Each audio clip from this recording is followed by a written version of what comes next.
이것은 리젠 9000, 7000, 8000 이상 CPU에 구매할 수 있는 최고의 마더보드 중 하나입니다.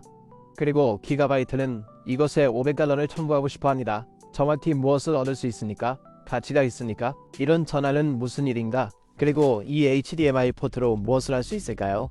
글쎄요, 당신은 알게 될 겁니다. HOKIS.com에서 윈도우 라이선싱은 저렴하고 쉽습니다.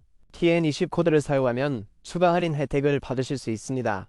구매를 완료하고 틴을 복사하여 활성화 설정에 붙여놓으면 완료됩니다. 또한 마이크로소프트 오피스 19 라이선스를 확인하고 동일한 코드 TN20을 사용하여 추가 할인을 받으세요. 아래 비디오 설명에서 HOKIS.com을 확인하세요. 상자 안에는 케이스 내부의 경도를 측정하는 데시벨 헤더 또는 작은 마이크가 있습니다. 그리고 DDR5에 공기를 불어넣을 작은 팬이 있습니다. 매우 빠른 온도에 취약한 상태이며 또 다른 온도 센서, 케이블 관리를 위한 2개의 벨크로 스트랩, 빠른 속도를 제공하는 매우 멋진 새로운 와이파이 7 어댑터가 있습니다. 또는 간단한 전환, 그러니 아무것도 만질 필요가 없습니다. SATA 포드 2개, 여분 나사 몇 개, 아마 펜이나 스티커용 일들, 그리고 작은 아우라 배지가 있습니다. 그리고 전면 패널 G 커넥터도 있습니다. DDR5 DIMM 슬롯이 4개 있습니다. 그리고 흥미롭게도 저기 있는 걸 볼 수 있나요? 은색 둥근 모양이 있는 슬롯이죠. 2개 더 있을 때 첫 번째 DIMM을 넣는 곳이 바로 여기이고 매우 내구성이 뛰어나지만 훨씬 더 잘 지원합니다. 하지만 많은 사람들이 2개를 사용하고 실버색으로 전환합니다. AM5 소켓이 여기에 있습니다. 점점 새로운 마더보드가 왜 필요한지 생각하게 됩니다. 그리고 점점 새로운 세대의 CPU가 나오면 새로운 마더보드도 나옵니다. 그리고 일반적으로 새로운 시리즈의 마더보드에서 얻는 가장 큰 것 중 하나는 지원. 이제 램은 이전 제품에서도 지원될 수 있지만 일반적으로 DDR5 채널이 작동하는 방식과 다른 PCB 레이아웃이 일반적으로 저항이 덜한 방식과 같은 더 나은 플레이스에서 작동합니다. 그리고 다른 마더보드에서 더 나은 램 지원을 얻을 수 있습니다.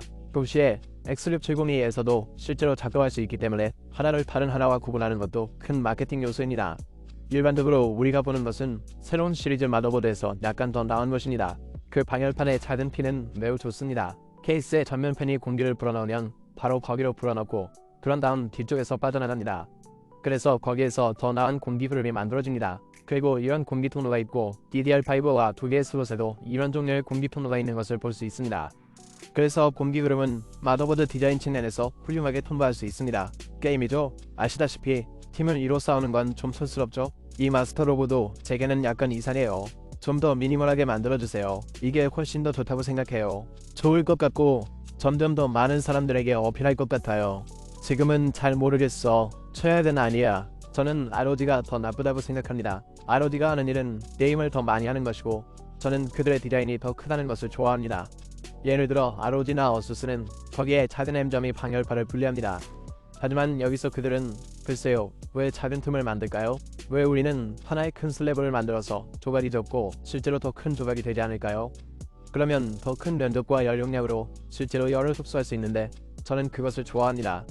그럼 여기 위쪽에 있는 마더보드 헤더를 살펴보죠.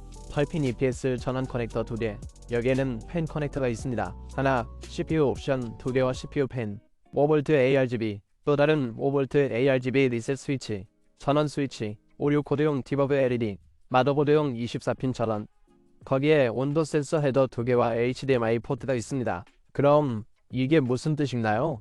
그리고 저는 이게 정말 멋진 것 같아요. 기가바이트가 자체 시스템 진단 패널을 만든 것 같아요. 그러니 여기에 HDMI를 꽂고 연결하면 실제로 시스템 통계 중 일부를 볼 수 있습니다. GPU 사용률, CPU 온도, 메가헤르츠 등 모든 시스템이 실행 중입니다. 저는 PC를 잠깐 훑어보고 알겠어요. 온도가 어떤지 보고 싶어요. 운전대 뒤에 있는 클러스터와 같아요. 차를 운전할 때 차에서 일어나는 모든 일을 볼 수 있어요. 좋아요. 그리고 이 HDMI 포트를 사용하면 그렇게 할 수 있어요.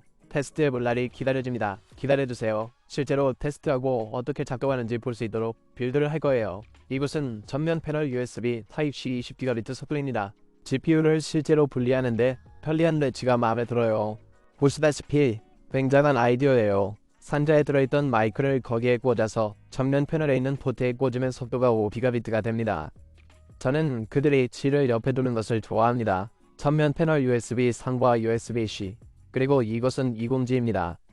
그리고 거기에 5G라고 적혀있는데 정말 좋네요. 펜 헤더가 3개 있는데 평평하게 눕혀져 있어요. 흥미로운 점이네요. 전면 패널 에다스, 또 다른 두 개의 펜 헤더, 또 다른 전면 패널 USB 타입 A 헤더.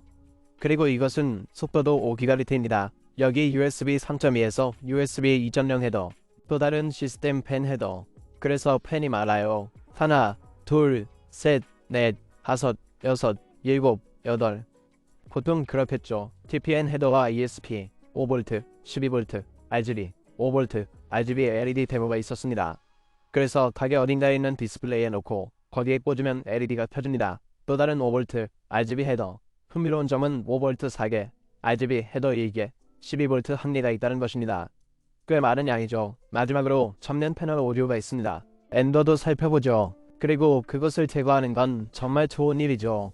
모든 플러입니다. 그래서 우리는 그 레치를 제거하고 나서 이 가열을 제거합니다. 보시다시피 여기에는 냉각을 유지하는 많은 금속이 있습니다. 양쪽 아래에 열 패드가 있습니다. 그리고 이것은 CPU에 가는 5세대 슬롯이고 이 하단 앰프도 마찬가지입니다.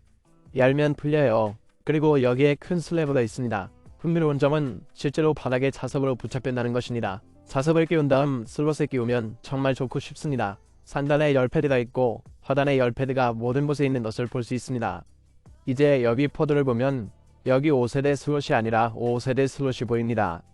5세대, 그리고 5세대 모두가 함께. 하지만 이게 어떻게 작동할까요? 5세대, 5세대, 5세대를 여기에 4세대 드라이브로 꽂으면 아무것도 잃지 않을까요? 우리는 뭔가를 잃게 될까요? 그럼 이걸 보여드리죠. 여기 마더보드 블록 다이어그램이 있습니다. 기본적으로 CPU가 있고 이 모든 레인은 CPU에서 나온 다음 PCA 5세대를 위해 있습니다. 이게 5세대 레인이고 CPU를 칩셋에 연결합니다. 그리고 X8702는 듀얼 칩셋과 같기 때문에 이 두 PCA 칩셋을 서로 다른 5세대로 연결하는 또 다른 커넥터가 있습니다. 그래서 CPU가 CPU에 직접 연결된 것을 볼 수 있습니다. I/O 뒷면에 있는 오디오 코덱을 볼 수 있습니다.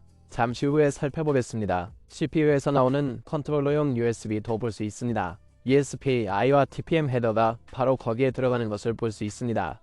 분명히 DDR5는 모두 CPU에 들어갑니다. 하지만 M.2 소켓 3은 MEA CPU입니다. 마더보드에서 보이는 모습이 좀 이상하네요. 그래서 이게 A입니다. 그 다음에는 밑에서 B, C, D로 시작합니다. 좋아요. 그럼 A1. 그러니까 그 위쪽 슬롯은 CPU에 바로 연결돼요.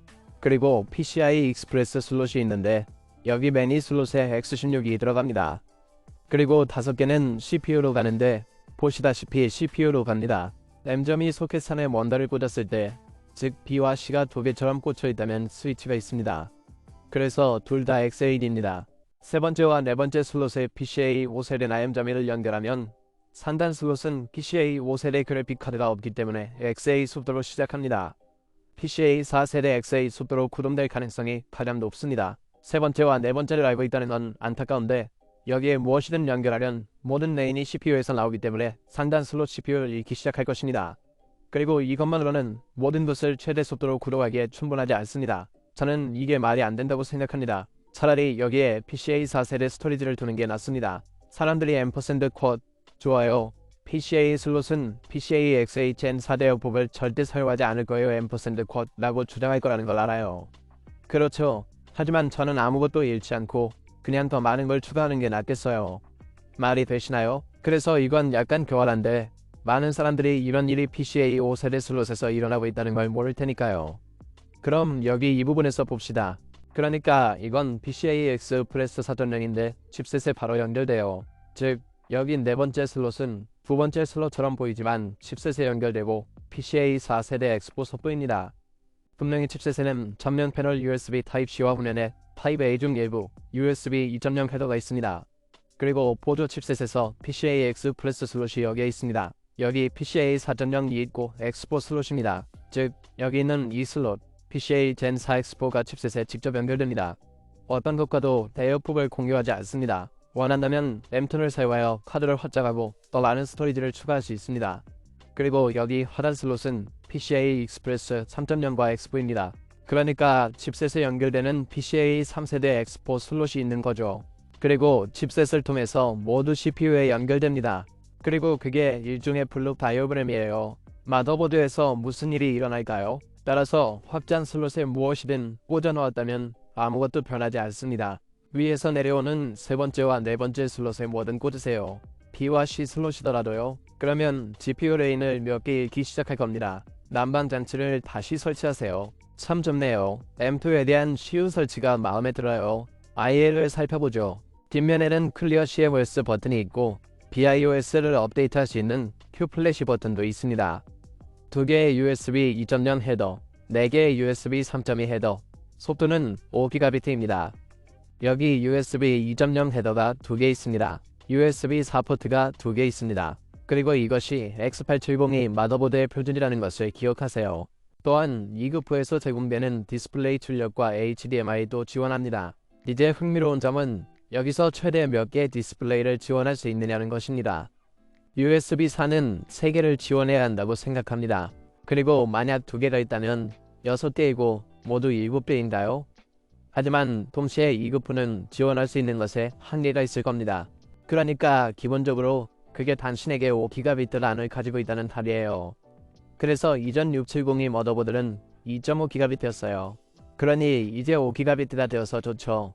하지만 동시에 $500의 10기가 란을 원합니다. 좋아요. 5기가는 약간 이상한 중간 지점이기 때문입니다. 지금은 업계에서 5GB로 옮기는 것을 점점 더 많이 봅니다. 하지만 많은 스위치와 많은 네트워킹은 5GB를 좋아하지 않습니다. 항상 지원하지 않는 무작위 중간값과 같습니다. 12.5, 1처럼 됩니다. 원은 점점 거기에 있지 않습니다. 있을 수는 있지만 반드시 그런 것은 아닙니다. 와이파이 7을 위한 와이파이 안테나 커넥터, 황 오디오 출력, 마이크 입력 및 또 다른 라인 출력이 있습니다. 이제 아직 언급하지 않은 것이 하나 더 있는데 바로 이 선풍기입니다. 제가 원하시는 건 기본적으로 여기 위쪽 슬롯에 나사로 고정하는 거예요.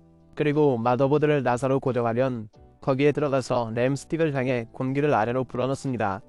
거기에 장착했다면요. 제가 생각하는 유일한 문제점은 공기 흐름에 방해가 된다는 것입니다. 마더보드는 케이스에 그렇게 세워져 있을 겁니다. 그리고 케이스의 앞면이 공기를 밀어넣습니다. 가장 일반적인 공기 흐름이고 어떻게든 위에서 나갑니다. 그래서 공기는 이런 식으로 바닥에서 올라간 다음 위로 올라갑니다. 반면에 이 팬은 공기 흐름에 반대하여 작동하고 싶어 합니다. 지금 무슨 일이 일어나고 있나요? 그래서 공기를 램 스틱 쪽으로 아래쪽으로 불어내려고 하는 거죠. 그리고 난류가 일어날 겁니다. 이제 기가비트는 램 온도를 낮출 것이라고 말합니다. 하지만 이 팬이 바로 저기에 있었으면 더 좋았을 것 같습니다. 그리고 이 공기를 램 위로 불어올립니다. 하지만 여기로 들어가지 않습니다. 여기 이 가지가 작동하는 방식 때문에 거기에 작은 립이 있습니다. 그리고 이 쉬운 내치가 거기에 있습니다. 그래서 나사가 정렬되지 않습니다. 그래서 거기에 놓을 수 없습니다. 앞에서 불어오는 공기를 받아서 위로 올리는 게 정말 좋을 텐데. 그래서 저는 여기에 GPU가 있고 여기로의 공기 흐름이 여전히 더 나은 것 같아요. 예를 들어 GPU를 통과하거나 앞에서 나오는 공기가 램프보다 더 시원할 테니까요. 램 스틱이 하는 일이죠. 그래서 여전히 시원할 겁니다. 그리고 저는 이것이 전반적인 공기 흐름에 더 좋을 것이라고 생각합니다. 전반적으로 이 가격대에서는 환상적인 마더보드입니다. 제가 보여드린 이런 잔소리 같은 걱정거리가 몇 가지 있습니다. 그리고 참가자로서 저는 이런 식으로 M.2 스위칭을 보는 것을 좋아하지 않습니다. 그리고 다른 부분도 잃어버리게 된다면 5개 포트에 엔더가 생기는 걸 보고 싶지 않아요. 젠 5포트 하나만 말하고 나머지는 젠 4라고 말해주시면 스위칭이 일어나지 않거나 다른 방식으로 PCIe 레인 스위칭을 알아낼 수 있습니다. 마더보드에 원단을 꽂을 때 아무것도 잃지 않을지 알고 싶기 때문입니다. 그리고 2GB를 줬을 때 적어도 $500라면 여러분도 같은 것을 알고 싶을 것입니다. 최고의 가성비를 구축하고 싶다면 당신을 위한 PC를 만들어 보세요. 그런 다음 아래 비디오 설명의 링크를 확인하세요. 모든 예산에 맞는 PC 빌드가 있습니다. 시청해주셔서 감사합니다. 안녕히 계세요.